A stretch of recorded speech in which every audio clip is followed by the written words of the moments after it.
Bethany Souza Foster is currently running for town council in Bristol. She got involved in political activism after the 2016 election. She was a member of the Resist Hate Rhode Island Steering Committee before focusing on electoral politics. She worked on Representative Susan Donovan and Representative June Speakman's campaigns before deciding to run for herself. So Bethany Souza Foster. Thank you. Hi, everybody. As she said, I'm Bethany Souza Foster, and I'm running for town council in Bristol. I'd like to talk to you a little bit. It's my first time running for office, and I wanted to talk to you a little bit about what that experience has been like.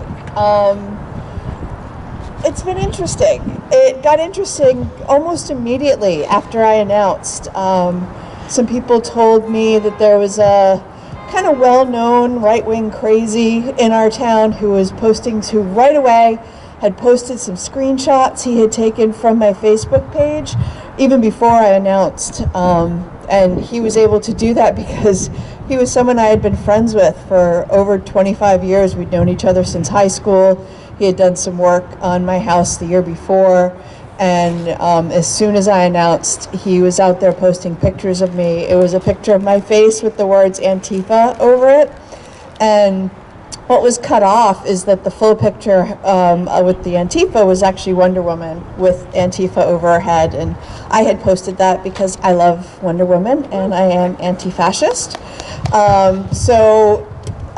Shortly after that, that screenshot started circulating among a bunch of the right-wing blogs and Facebook groups in Rhode Island, and I started getting people from other towns, right-wing people going on my campaign page and making disparaging comments, and basically I had people sending me screenshots from these pages saying, oh, we should do a drive-by by her house, and I kind of blew that off until I came out one morning and my car had been keyed. So that's when I realized that people were actually paying attention to that. I ignored most of it, although I did get surveillance cameras for my home. It all seemed to die down for a while, but as the election got closer, the attacks moved to the letters to the editor section of my local paper. Here's the first letter on October 1st. Are you aware that the Bristol Democratic Party has endorsed Bethany Souza Foster, a known supporter of Antifa and Black Lives Matter? Like, that was something he was accusing me of. He then goes on to state that Antifa is a loose collection of groups who believe in aggression, have ravaged countless U.S. cities, and are responsible for the deaths of 43 police officers. He also stated, Black Lives Matter proudly proclaims that all Black Americans should receive a guaranteed minimum income, free health care for all, schooling, real estate, gender assignment surgery, while abolishing all prisons and police departments, as well as eroding the traditional family structure. I posted a response the next week explaining, I had simply posted that on my Facebook page because I was anti-fascist. Our heroes were anti-fascist. Captain America, Wonder Woman are anti-fascist. Even Indiana Jones was anti-fascist. Yes. And my grandfather, who fought in Europe during World War II, I guess was anti-fascist also. There were twice as many letters attacking me the next week. And these started to get strange because it's really hard to attack someone for being anti-fascist without seeming anti-fascist or, fascist.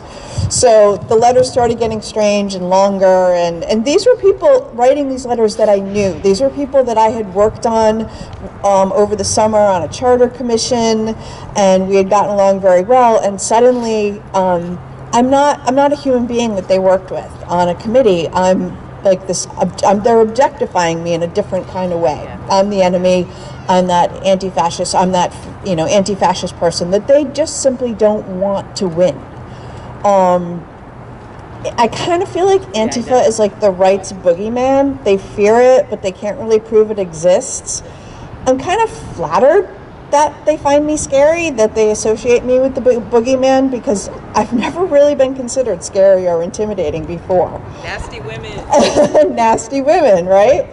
But I think it's revealing, because what could be scarier to a misogynistic conservative than a smart, accomplished, progressive woman that they obviously think has a chance of winning this election? Thank you. I take that as a compliment too. So I had to spin that around and say they really wouldn't be attacking me if they didn't think I was a threat. There are 3 other progressive candidates in the race, good friends of mine and people I would be proud to serve on the council with, but none of them are getting the attacks in the paper. They all happen to be white men. However, one of them is a gay man, and his husband, the chair of the Bristol Democratic Town Committee, has been attacked all election season by the same group of people, as has Susan Donovan, my state representative in District 69. They are attacking anyone who upsets their traditional view of Bristol, Rhode Island, and the nation. They want to go back to a time where women know their place, people of color didn't exist, in Bristol at least, and gays and lesbians stayed in the closet. Their world is changing, and they are fighting against it rather than accepting it or even embracing it. So we will have to continue to fight to make the change happen ourselves. Time and demographics are on our side. I believe this is the last dying gasp of a world ruled by closed-minded old white men. We all have our parts to do in moving the world forward. We must show up at protests like this. We must vote, and I would like to see more of you run for office if we want to see the world become a better place. And we will win, because women are powerful. Thank you.